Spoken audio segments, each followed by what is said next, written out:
안녕하세요. 신혜변호TV 신우수 변호사입니다. 이제 2021년도 진행됐던 소송들이 거의 판결이 내려졌고 내려질 예정입니다. 이제 한 해의 소송을 마무리를 했습니다. 그래서 변호사들 같은 경우는 이렇게 소송이 마무리되고 나면 1월부터 2월까지는 조금 한가한 시간이 옵니다. 법원에 인사이동이 있고 하다 보니까 신사건 진행을 하지 않고 그리고 재판 날짜를 잡지 않으시거든요. 그래서 2월엔 거의 재판이 없다고 보면 되죠. 그래서 이제 심적으로 굉장히 여유가 있는 달이 왔습니다.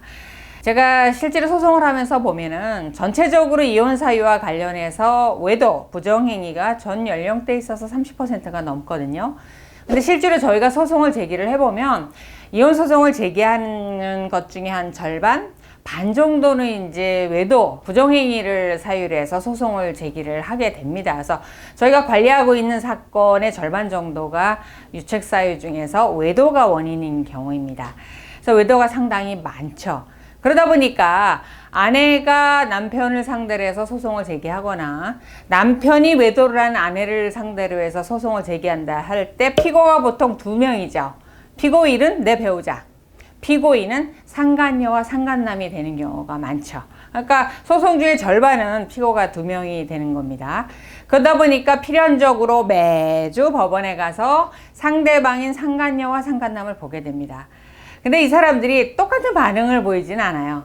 그 반응들이 정말 천태만상입니다. 그래서 정말 갖가지 반응들을 보이는데 그거에 대해서 한번 궁금하실 것 같아서 정리를 한번 해보겠습니다. 첫 번째, 저희가 소장을 보내기 전에 가압류 물건이 있는지 보정을 통해서 상간녀와 상간남의 주소를 확인하게 됩니다. 보통 핸드폰 번호를 가지고 통신사에 요청을 해서 그것에 등록된 주소지에 소장을 보내봐서 송달이 안 되면 그 다음에 보정을 통해서 그 상간녀, 상간남의 초본을 발급받을 수 있습니다. 그러면 현재 주소지를 확인하게 되죠. 그쪽으로 다시 이제 소장을 보내게 됩니다. 근데 소장을 보내기 전에 그 집이 누구 명인지 확인해서 만약에 상간녀나 상간남의 명의라고 하면 가압류부터 진행합니다. 그리고 우선 소장을 보내게 되죠. 대단히 놀라겠죠. 경악을 하겠죠. 상당히 놀랄 겁니다. 그래서 보통은 소송을 제기한다는 말을 하지 않고 소장 받고 놀래라고 그냥 소송 제기합니다. 근데 이 소장을 받은 다음에 이 상간녀와 상간남들의 반응이 대단히 여러 가지예요. 한 가지 아닙니다. 일단은 법정에 와서 이제 보이는 태도를 보면 부인하는 경우 있어요. 무슨 소리냐, 직장 동료다, 업무적으로 만나는 사이다, 절대 그런 사이 아니다. 만약에 남편이 이상한 행동을 보였다면 그건 당신 남편 문제다, 나는 아니다. 이렇게 이제 절대적으로 부인하는 경우가 있습니다. 그런 다음에 두 번째, 이제 인정은 하지만 위조의 획수 너무 많다. 보통 이제 2천에서 3천만 원 정도를 청구를 합니다. 3천이 되는 사유 같은 경우는 이제 악의적이고 기간이 오래됐고 남편에게 돈을 홀랑 가져간 게 있다라든가 아니면 본처한테 전화해서 괴롭힌 정황이 있다라든가 이러면 이제 보통 3천 청구하게 되죠. 그렇지만 보통 2천만 원 내외가 인정되고 그 정도 청구하고 있습니다. 그러니까 그걸 좀 깎아달라.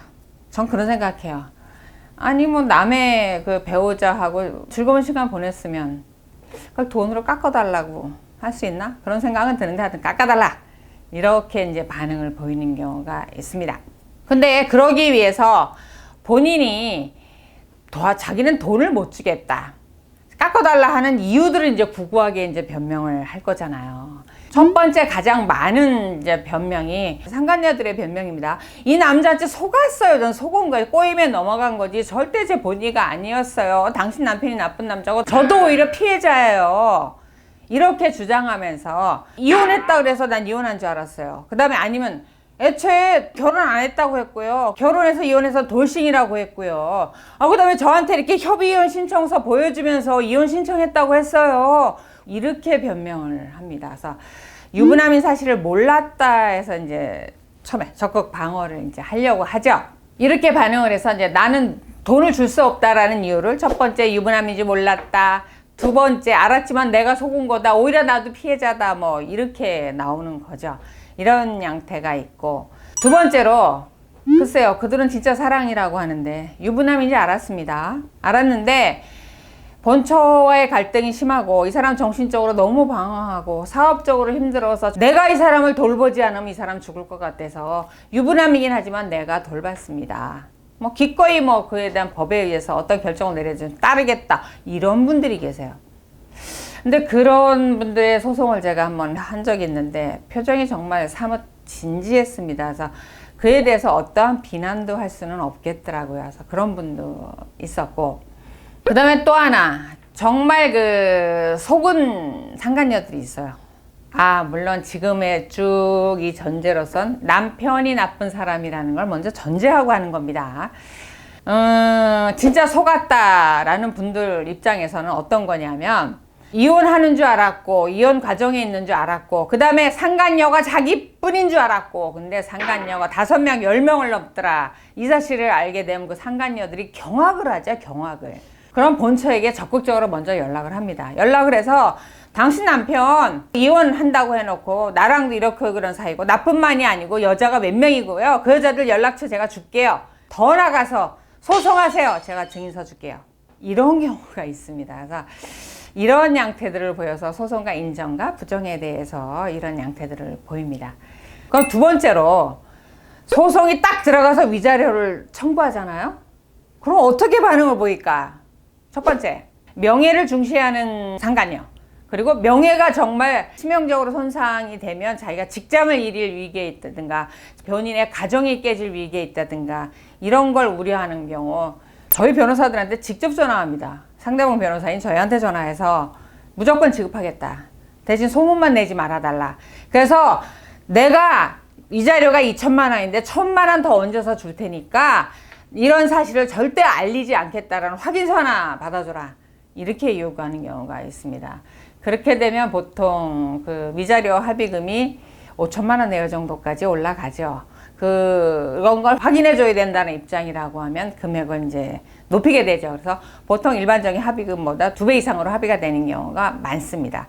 이렇게 양태를 보이고, 두 번째로 정말 악질적이라고 할 수 있는 거는 일단은 배우자도 이제 잘한 건 아니죠. 쫓아가죠. 머리채 잡죠. 그 다음에 현관문에다가 이렇게 페인트를 이렇게 써놓은 경우도 있어요. 이렇게 하죠.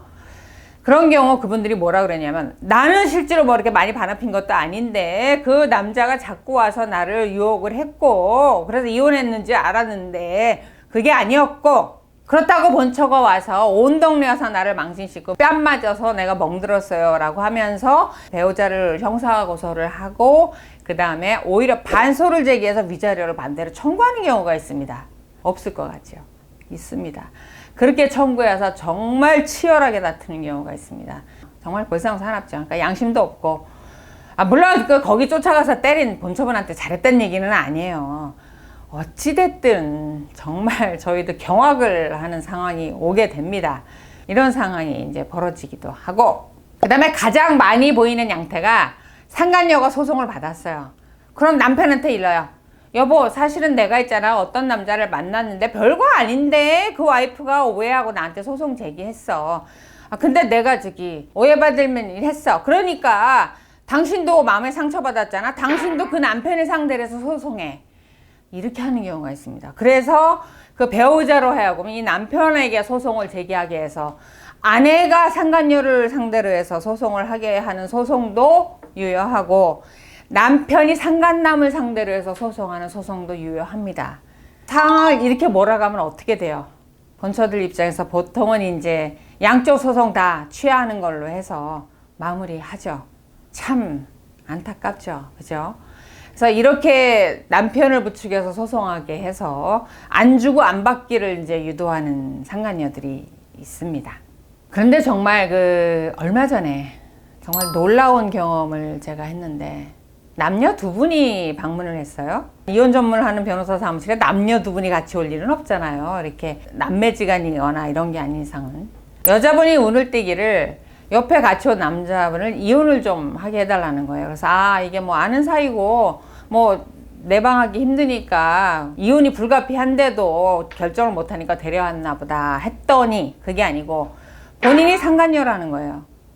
그래서 자기랑 몇 년을 살고 있는데 본처랑 이혼을 안 한다는 거야. 제발 이혼 좀 시켜달라고 왔어요. 그 순간 머리가 아파오고 순간 뭐라고 말을 해야 될지 제가 어이가 없었습니다. 그래서 제가 그 여자분한테 물었어요. 그럼 이 아내도 이렇게 둘이 같이 살고 있는 걸 알고 있냐니까, 예, 제가 전화해서 알려줬어요. 그리고 이혼해달라고 얘기했는데 이혼을 안 한대요. 그래서 왔어요. 이러는 거예요. 그래서 남자분한테 제가 질문을 했어요. 본처분이 왜 이혼 안 한다고 하세요? 그러니까 아이들도 있고 혼자 살아낼 자신이 없으니까 돌아와달라고 말을 하더라는 거예요. 그래서 제가 대뜸 상간녀한테 그랬습니다. 뭐 하는 짓이야 이게 지금? 왜 남의 가정에 이혼을 하라 마라 관여해?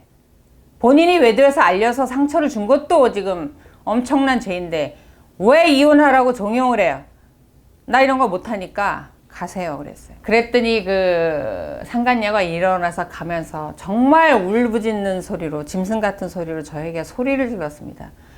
왜 내 사랑을 모욕해 이러고. 그 순간 근데 제가 어떤 생각이 들었냐면, 아유 이거 한 대 확 칠까? 그런 생각이 아니고 불쌍했습니다. 정말로 불쌍했어요. 그 절규가, 피 맺힌 절규가 자기 것이 아닌 남의 것을 탓하고 있는, 절대 자기 손에 쥘 수 없는 물건을 가지려고 하는 그 절규, 그렇게 느껴졌거든요. 그래서 불쌍하다는 생각이 들었습니다. 안타깝다는 생각이. 그 사랑이 뭐 본인들의 사랑일지 모르겠으나 왜 그 사랑이 본인이 가질 수 없는 유부남이었을까, 그런 생각에 솔직히 불쌍했습니다. 그래서 그게 오래도록 이렇게 제 머리에, 가슴에 이렇게 남아 있습니다. 그때의 그 순간이. 그렇지만 제가 해줄 수 있는 건 없었습니다. 그들에게는 사랑이겠으나 어떻게 남의 가정을 깨가면서까지 할 수 있겠습니까? 그 처가 적극적으로 이혼하겠다고 하면 몰라도 아마 죽을 때까지 그 장면을 못 잊을 것 같습니다. 그래서 상간녀분들에게 묻고 싶어요. 남의 걸 가질 수 있다고 생각하나요? 그 결정권은 본처에게 있습니다. 본인에게는 없어요. 결코 없습니다.